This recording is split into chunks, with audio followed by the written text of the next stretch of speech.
Hi friends, அஸ்ஸலாமு அலைக்கும். எல்லோரும் நல்லா இருக்கீங்களா? இன்றைக்கி விரும்பி உண்ணலாம் சேனலில் எல்லா ரெசிபீஸ்க்குமே நம்ம சைட் டிஷ்ஷாக வச்சு சாப்பிட்ற மாதிரி ஒரு டேஸ்டியான சிக்கன் கிரேவி எப்படி பண்ணுறதுன்னு பார்க்கலாம். இதுக்கு 1/2 kg அளவு சிக்கன் எடுத்துக்கோங்க. இது கூடவே நம்ம ஒரு 1/2 டீஸ்பூன் அளவு உப்பு, 1/2 teaspoon Kashmiri chilli powder, 1/4 teaspoon சீரகத்தூள், 1/8 டீஸ்பூன் மஞ்சள் தூள், 1 டீஸ்பூன் கசூரி மேத்தி எடுத்து நல்லா க்ரஷ் பண்ணி சேர்த்துக்கோங்க. அடுத்து இதில் 1/2 டீஸ்பூன் அளவு இஞ்சி பூண்டு பேஸ்ட் சேர்த்து நல்லா மேரினேட் பண்ணி ஒரு 30 மினிட்ஸ் ஊற வச்சுக்கலாம். அடுத்து ஸ்டவ் ஆன் பண்ணி ஒரு கடாயை வச்சுக்கோங்க. இதில் 25 ml வந்து நம்ம ஆயில் சேர்த்துக்கலாம். ஆயில் நல்லா சூடானதுக்கப்புறமா நம்ம ஊற வச்சிருந்த சிக்கனை சேர்த்துட்டு நம்ம நல்லா இதை வேக வச்சு எடுத்துக்கலாம். நீங்கள் என்னுடைய சேனல் இப்போ தான் ஃபஸ்ட் டைம் பார்க்குறீங்க அப்படின்னா கண்டிப்பாக லைக் சப்ஸ்கிரைப் பண்ணி பெல் பட்டன் கிளிக் பண்ணி ஆல் இன் ஆப்ஷனை கிளிக் பண்ணிக்கோங்க. உங்களுடைய ஃப்ரெண்ட்ஸ் அண்ட் ரிலேட்டிவ்ஸ்க்கும் ஷேர் பண்ணுங்கள். இதை மீடியம் ஃப்ளேம்லேயே வச்சு வேக வச்சுக்கோங்க. ஒரு 5 நிமிஷம் நல்லா மூடி போட்டு வேக வச்சதுக்கப்புறம் இந்த மாதிரி பரட்டி விட்டுருங்க. மறுபடியும் ஒரு மூடி போட்டு ஒரு 5 நிமிஷம் வேக வச்சிங்க அப்படின்னா அவங்களுக்கு கரெக்டாக இருக்கும். இப்போ இந்த மாதிரி வேக வைக்கும்போது நமக்கு வந்து சிக்கனில் வந்து அந்த மசாலாலாம் ஏறி நமக்கு ஃப்ளேவர் வந்து நல்லாயிருக்கும். இப்போ இந்த மாதிரி நல்லா ஒரு தடவை பரட்டி விட்டுட்டு இது நம்ம ஓரமாக எடுத்து வச்சுக்கலாம். இந்த கிரேவி வந்து சப்பாத்தி, நான், ரொட்டி, ஃபுல்கா இது எல்லாத்துக்கும் சாப்பிட்றதுக்கு நல்லாயிருக்கும். அதே மாதிரி வெரைட்டி ரைஸ் கூட வச்சு சாப்பிட்றதுக்கும் நல்லாயிருக்கும். இப்போ மறுபடியும் ஸ்டவ் ஆன் பண்ணி இன்னொரு கடாயை வச்சுக்கோங்க. இதில் 3 டேபிள் ஸ்பூன் அளவு நம்ம எண்ணெய் சேர்த்துக்கலாம். எண்ணெய் நல்லா சூடானதுக்கப்புறமா இதில் 1 டீஸ்பூன் அளவு நம்ம பட்டரும் சேர்த்துக்கலாம்.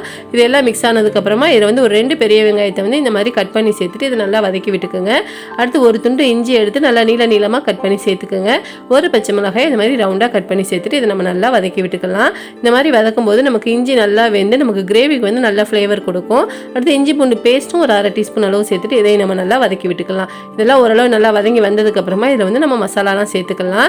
இதில் என்னென்ன மசாலான்னு பார்த்தீங்கன்னா 1 டீஸ்பூன் அளவு சில்லி பவுடர், 2 டீஸ்பூன் தனியா பவுடர், அடுத்தது வந்து சிக்கன் மசாலா இருக்குல்ல அது வந்து 1 டீஸ்பூன் அளவு, அடுத்து 1/8 டீஸ்பூன் அளவு நம்ம மஞ்சள் தூளும் சேர்த்துக்கலாம்.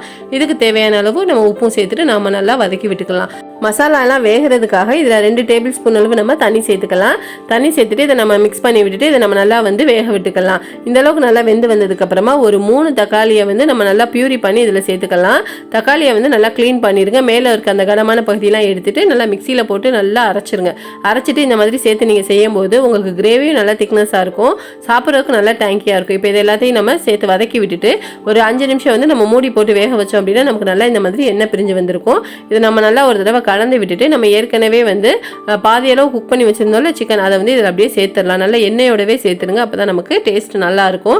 இப்போ இது எல்லாத்தையும் சேர்த்துட்டு ஒரு 5 நிமிஷம் நல்லா வதக்கி விட்டுக்கலாம். அப்போ தான் இந்த மசாலா எல்லாம் நமக்கு நல்லா ஒன்று சேர்ந்து வரும். இப்போ இதெல்லாம் கலந்து விட்டதுக்கப்புறமா இந்த 1 கப் அளவு நம்ம தண்ணி சேர்த்துட்டு மீடியம் ஃப்ளேமில் வச்சு ஒரு 5 நிமிஷம் அப்படியே கொதிக்க வச்சோம் அப்படின்னா நமக்கு சூப்பராக வந்து சிக்கன் கிரேவி ரெடி ஆகிடும். ஒரு 5 நிமிஷம் கழிச்சு பார்த்தீங்க அப்படின்னா நமக்கு அப்படியே எண்ணெய் தெரிஞ்சு நமக்கு கிரேவி ரெடியாக இருக்கும். ஃபைனலாக இதில் ஒரு 1/4 டீஸ்பூன் அளவு கரம் மசாலாவும் 1 டீஸ்பூன் அளவு கசூரி மேத்தியை நல்லா க்ரஷ் பண்ணியும் சேர்த்துடுங்க. ஃபைனலாக இதில் கொஞ்சம் மல்லித்தலை தூவி இறக்குனீங்க அப்படின்னா உங்களுக்கு சூப்பராக சிக்கன் கிரேவி ரெடி ஆயிரும். இதோட நீங்கள் சப்பாத்தி, நான்கெலாம் வச்சு சாப்பிடும்போது அவ்வளோ டேஸ்ட்டாக இருக்கும். இந்த மாதிரி டேஸ்ட்டான ரெசிபிஸ் பார்க்குறதுக்கு விரும்பி உண்ணலாம் சேனலை கண்டிப்பாக ஃபாலோ பண்ணுங்கள். தேங்க்யூ.